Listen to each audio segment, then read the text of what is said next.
Greetings and welcome to another episode of Conquering Diabetes.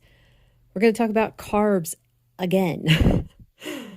I think a lot of people already know that carbs are not real great for a diabetic, both type 1 and type 2. But the question is why, and aren't there healthy carbs? Well, first let's define what a carb is. Carb is short for carbohydrate. The simplest definition is that carbohydrates are sugar molecules.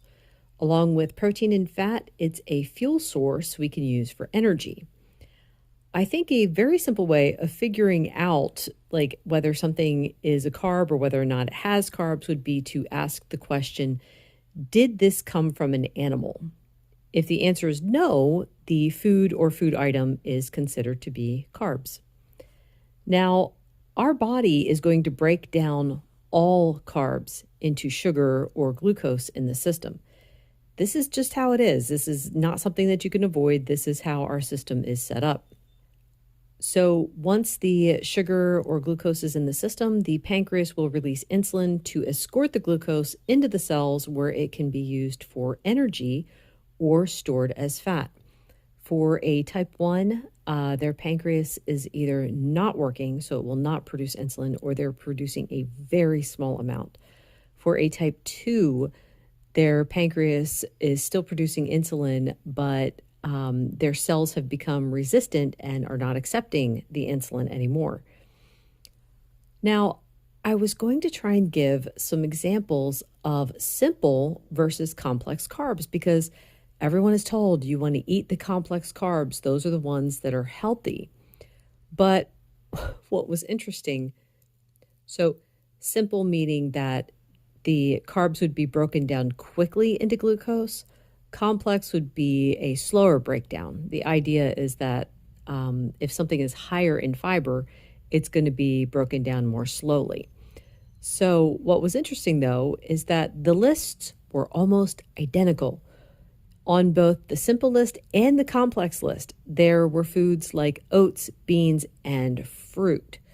So I was like, maybe it's just the same list. So all carbs will be broken down into sugar, fast or slow. Actually, it's not just dependent on the fiber. For some people, the fiber does not slow down the glucose impact.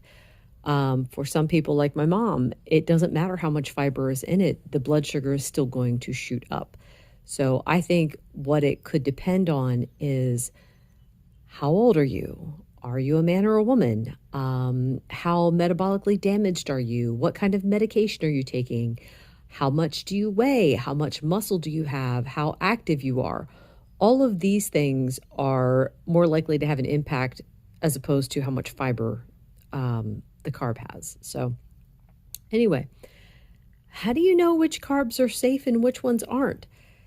The best way to figure that out, rather than following someone's list of saying, well, these ones are good and these ones are bad, instead check your blood sugar. Check it 1.5 to 2 hours after eating that food. If your blood sugar goes over 140, that carb is damaging. And that's it. You can avoid that in the future by removing it from your diet. That's going to help get your blood sugar stable. I do understand the argument about what about the nutrients, but you can get the same nutrients from meat, from dairy, and from the extremely low carb vegetables. So that is all for today. Thank you so much for listening. Bye.